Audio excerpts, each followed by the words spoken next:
Mydei, can your murderous intent match up to what fate has in store for you? Mydei, why did you take it?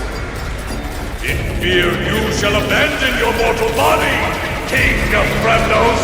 Let me have the honor of taking the lead in this battle.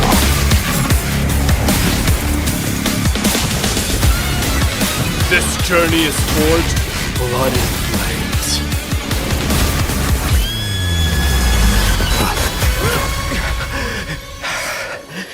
Three molded life with their hands, and three guided Calamity's gate.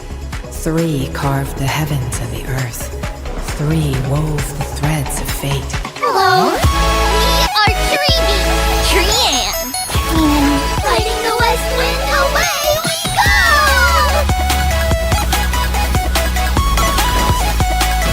There's strength in numbers!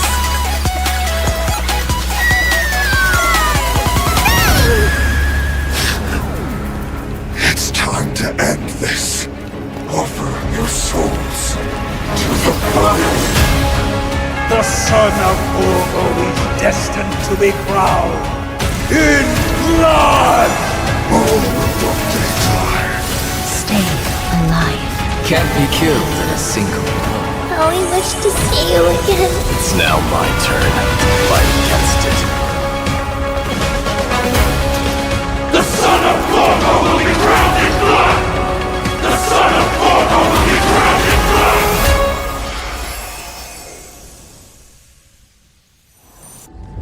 The wind in the wilds of Amphorius smelled like rust. Hephaestion would always tease me about adding goat milk to the honey brew, claiming I ruined the blood-red color of the drink. He had a scrawny figure, but was a relentless force on the battlefield, dispatching foes without so much as a blink. Perdiccas was an expert in concocting medicines, delving into all those strange folk remedies. Leonius was a swift runner, and our most reliable messenger. Ptolemy was a real bookworm, always spouting off in chapters and verses. When we left Kremnos, he made off with a stack of ancient tomes from the Grand Library. Not like it mattered, as my family owns the library. And then there was Possesta. He was the silent type, but a truly masterful musician.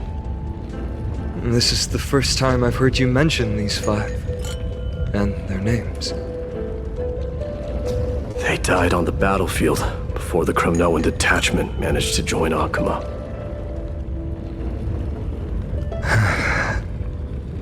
Perdiccas was the first to go. He was shot in the stomach by a poisonous arrow from the people of Ladon in the second month of cultivation. In the end, his remedies mended all but himself. Mydei, do not mourn. I have achieved honor by bestowing a noble death upon the enemy. Leonius died in the 5th winter. Idonia's snowstorm lasted 3 full months. On the night of the fiercest storm, our foes launched their assault. Idonia. Is that the city Castorus used to live in? Yes. Those zealots were as fearless as Kremnoans in the face of death, but they lacked respect for honor. They cornered us in a bottomless swamp. Leonius covered for our retreat. They cut his legs off. He vanished into the mire of a foreign land, his body never to be recovered. This is perfect. Mydei, I can finally deliver the news of you ascending the throne to the Nether Realm. 20 dusks later, we finally breached the walls of Idonia and entertained the usurper's plea for peace. However, the rebels refused to surrender and set up an ambush within the city. Ptolemy and his cavalry met their end before they could even relish our triumph. Those obelisks that collapsed after being set on fire became their final resting place.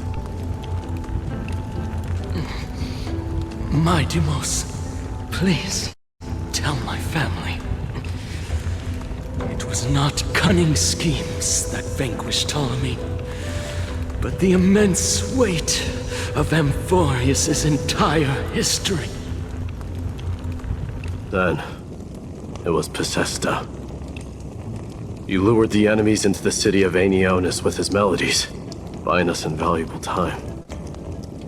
Our enemies, consumed by indignation when they discovered the trick, set the entire city and my soldiers on fire. His final words were recorded on a small clay tablet, fractured by the flames. Mydei, don the crown. And at last, my most trusted friend, Hephaestion. He was supposed to stand by my side through it all. But a sudden relapse of his illness hit him on the eve of my duel against my father. He hid his condition from me. By the time I returned victorious, he had but a breath. A Kremnoan dying on a sickbed. I would be a laughingstock to everyone. Hephaestion, my dear friend. Spare your strength. I'll go get a physician. No need.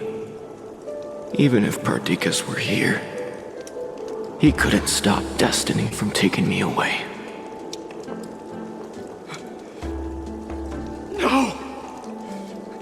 None can take you away.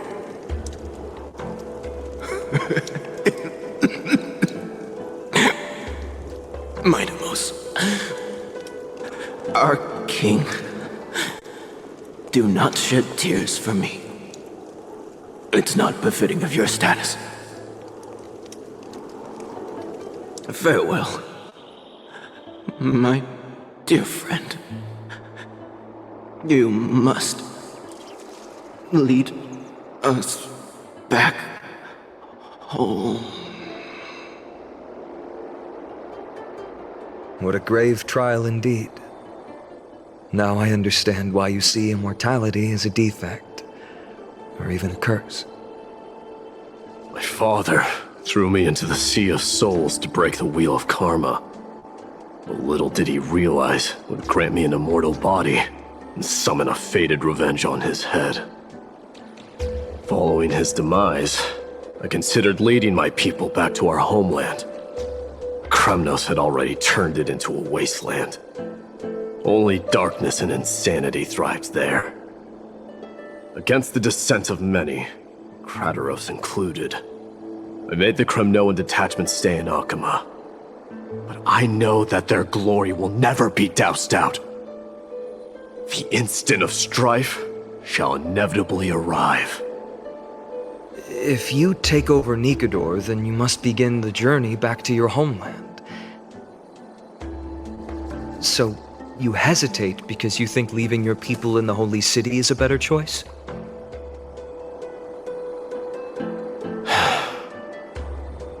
I don't know. But I have never been crowned. And those 5 were never endowed with any titles. None is aware of their glory.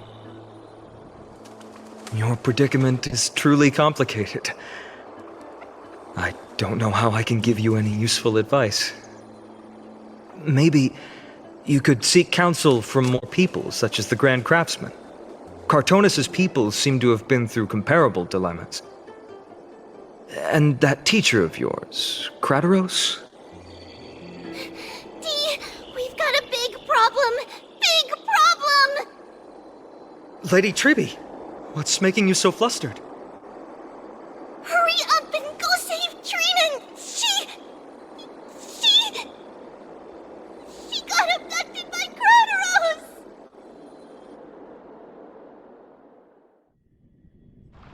Krateros! What's going on? Mydei. It seems I was the one who exposed my vulnerabilities first. Aglaya, I demand an explanation. This man abducted Trinan by force and forced her to bring him to the vortex of Genesis. He then brazenly stepped into the trial of the Lance of Fury, and naturally failed. Is she telling the truth? Why did you do that? Because I don't want to wait anymore. Your hesitation made me desperate. If you want to run away from your destiny to become king, then keep running. Someone will eventually stand up and fill in the gap left by strife. Then they will lead our people home. Age has blinded you, teacher. Can't you see that I'm hesitating because of this very recklessness seared into your blood? Kratos, do you truly believe you're worthy of entering the trial? To blaspheme against the prophecy? Does the mission we Chrysos heirs bear seem like child's play to you? Do you know how the Kremnoans see you, Aglaya? You're a hypocrite and a megalomaniac. The prophecy of Genesis and the Flame Chase journey are just excuses for you to seize power. Silence, Kratos. Do you even know what you're saying? Are you defending this woman, Mydei? How many wars did people start because of her and her so-called prophecy? How many cities fell in the past millennium, their people massacring each other? Even if this so-called Genesis really exists, will there be a place for the Kremnoans in that new world?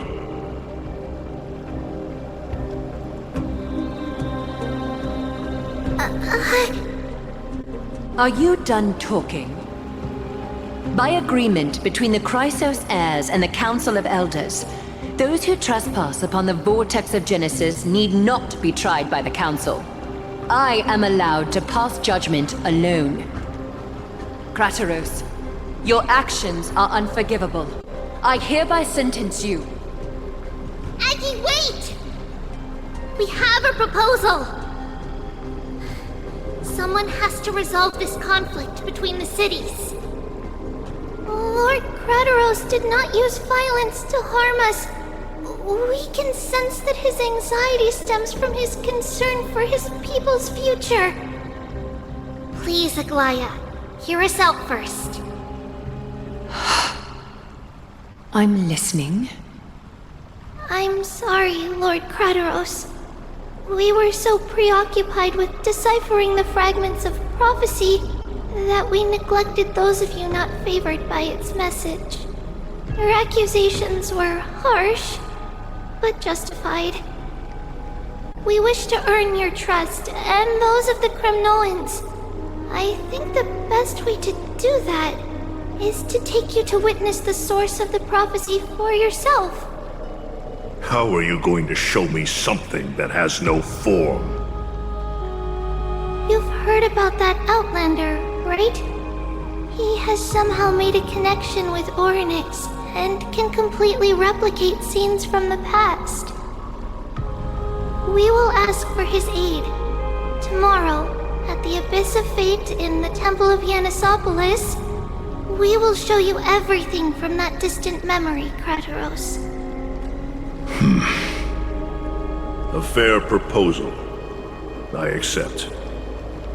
Until then, you will be stripped of your freedom. That is my one condition, and I will brook no argument. It is not the first time I've been made someone else's prisoner. Do as you please, demigod. Teacher, why did you do this? Forgive me, young master. But I just cannot wait any longer. Ever since your father died, Our people and I have been waiting for a day to revive Kremnos. We placed all of our hopes in you, but never received an answer. This obsession for returning home has become a sickness for our people.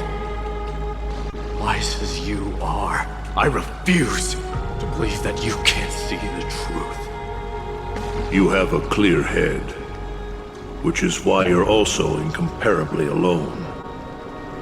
A smart person can only choose to tangle himself with the mundane of this world.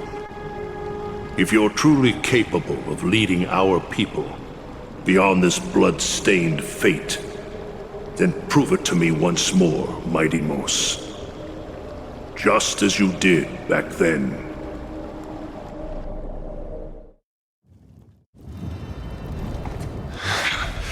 A fierce fighter. I did not expect such heroism from a feeble Alchemon.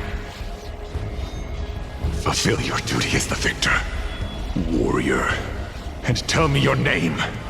I seek an honorable death from you. As if you have any honor! Listen closely.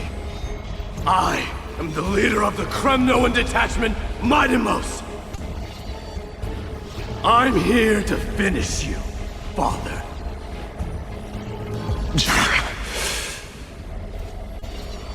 It's you. The beast spurned by all. So you did defy death. The prophecy was true.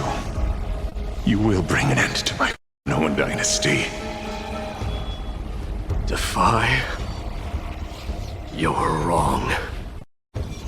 Death fears me. It's the reason I have this body of steel. As for you, you already stand at death's door, Father. You were the one who threw me into the Sea of Souls. The one who tried in vain to enslave a Titan. And the one who desecrated the body of a god. Haikus! You're a weak king. So weak that even the lowliest hyena is a more noble existence than you. Now, fate's reckoning is upon you. Then swing your blade. Take my crown. Coronate yourself with an old king's blood and inherit it all. Become the new rightful king of Kremnos. No. I don't want the crown. Listen. There's only one end for the kings of Kremnos. Then the crown means nothing to me. All I want is your life. To avenge Mother and my comrades. But the walls of Kremnos won't fall with me. Do you truly think you can escape fate's grasp, my son? You and I, we're both the same. We feast on strife and fear. Now kill me! The son of Gorgo is destined to be crowned in blood!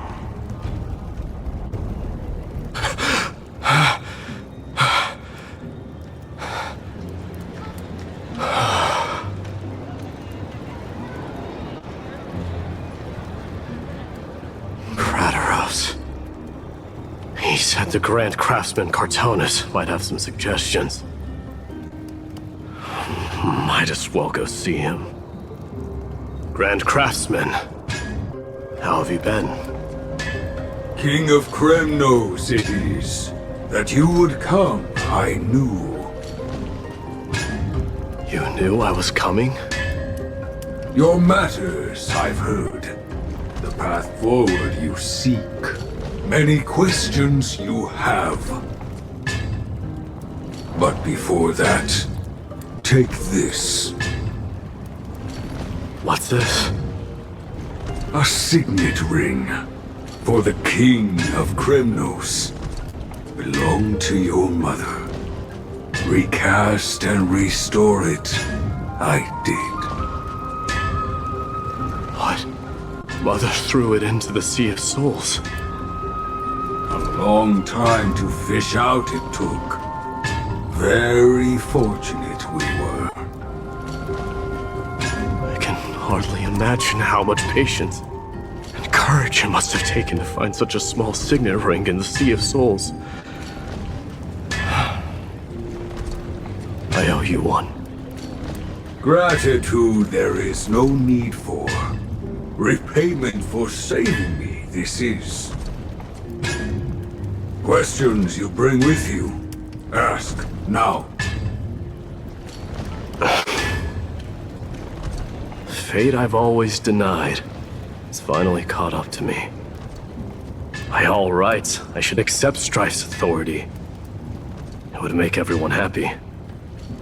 The Chrysos heirs, the Council of Elders, the Kremnoans. Even the bards who will write it all into song. Yet hesitate still you do. Hesitate, why do you, young king? Because of my people. Be they men, women, the elderly or children. The hearts of all Kremnoans yearn for home. They've all been waiting for this day, for the day their king returns. Children of Strife would then be able to go home and embrace the old traditions. Never mind that most of them have only ever been heard in these so-called traditions in song. They would then gather around their king and throw themselves into battle. This is not a good thing, you believe. The Kremnoans have been trapped in a cycle of bloodshed for the past 1,000 years. They seek vengeance, start wars, become prosperous, and decline. How much innocent blood flowed into the River of Souls in all those years? How many needless sacrifices could we have avoided? If I accept that fate, become the totem of strife, that lead my people into repeating the same mistakes, then of course I would be terrified. I'd be terrified of becoming king. A different kind of Kremnoan you truly are.